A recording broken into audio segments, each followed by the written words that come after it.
On the note of lifting young, Andrew, you got to pull this kid up. Yeah, I won't. Mm-hmm. This I don't know what's that all about, but it's teenagers being teenagers. We'll avoid that one for a second. And we'll just go straight here. That's actually not okay. He's 15. That's so, not on this podcast. Yeah, we don't know what's going on. Yeah. 15-year-old kid deadlifting 700 pounds? Yeah. No. It is sumo, so. And straps. Right. And 15. God, and he's wearing a belt. That, dude. No, the bar didn't even move. Yeah, he's using a deadlift bar and it's bending. It's like one of my favorite comments was like, the bar moved like 10 inches or something like that. These comments are so good. Strength is just going at a totally different level, man. 15 years old. 150 pounds. God, dude. And he's jacked too. I mean, it looks great. Mm-hmm. Like, how the hell does that happen at 15? Look at them delts. I mean, I know some people are going to speculate like that he's on shit or whatever. Fuck all y'all. Who knows? Whatever. Nice. But I know, but even just hypothetically, if he was or did or something, whatever. I don't know. He's fucking 15 years old, weighs 150 pounds, deadlifted 700 pounds. That's what, over 3 times body weight, right? It's 4.55 times body weight. There you go. God, yep. damn. That's fucking crazy. Yeah. And I mean, 15 years old, how long could he have potentially been working out for, right? Like, did he start at 5? Which, sure, go for it at 5, but that's still, like, there's dudes that lift a lifetime that don't deadlift 705. I was close to my mid-20s when I finally got to the 7 Club, and these guys doing it right out of puberty. This guy probably did start working out pretty young. Yeah. Probably like, I wouldn't be surprised if he was like 10 or 11 when he started. Yeah, or even younger. But Yeah. that's what I mean. Also like, could have like a gymnastics background or something, you know? But I'm just like, what I'm getting at is like, okay, let's just be total creeps and just say that he started doing fucking full on steroids at 8 years old. Like, is that really going to help you deadlift 705? Like, right. You know what I mean? Like, I mean, sure. Yeah, it will help. Sorry. But like the odds of that actually happening, like, fuck, dude, no way.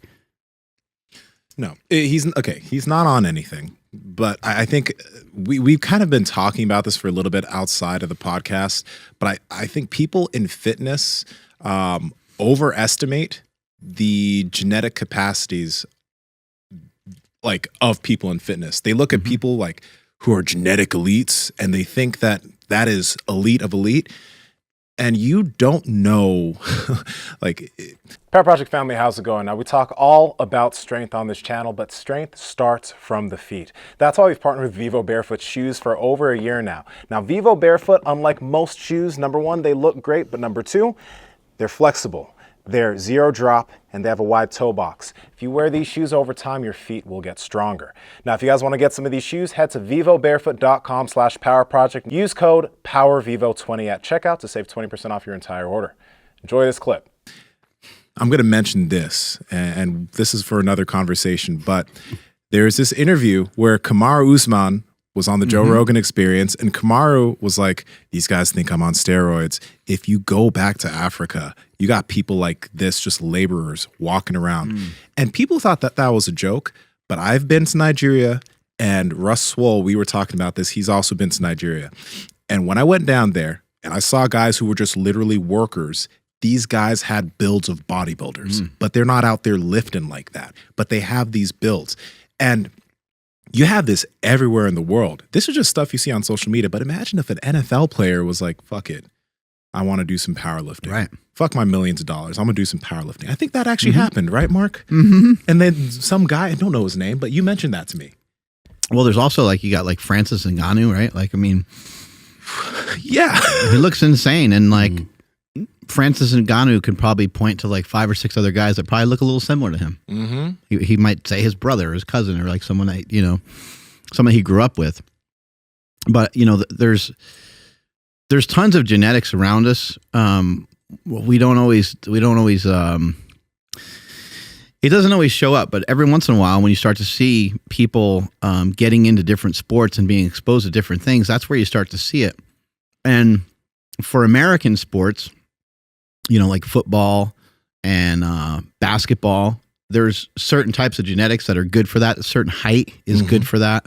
There's certain level of athleticism, muscle mass, and things like that.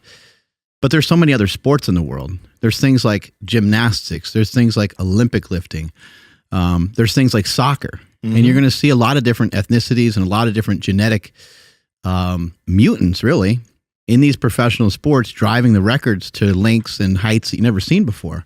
And when it comes to something like powerlifting, I mean, it always helps to be a little bit more athletic, but you're probably going to be on the shorter side. Yeah. You're most likely aren't going to be, you can still run into like a Larry Wheels, who's like probably 6'2", but a lot of times you're going to be stockier guys, and a guy that squats 900 pounds is going to be a 900-pound squatter and probably not amazing at anything much else. Not that he can't be good at anything else, but that's a lot of times what you see. Yeah. Hey, if you want to make Squirtle squirt, I know you're enjoying this content, so like, comment, subscribe, and head to the Power Project Discord below. Peace.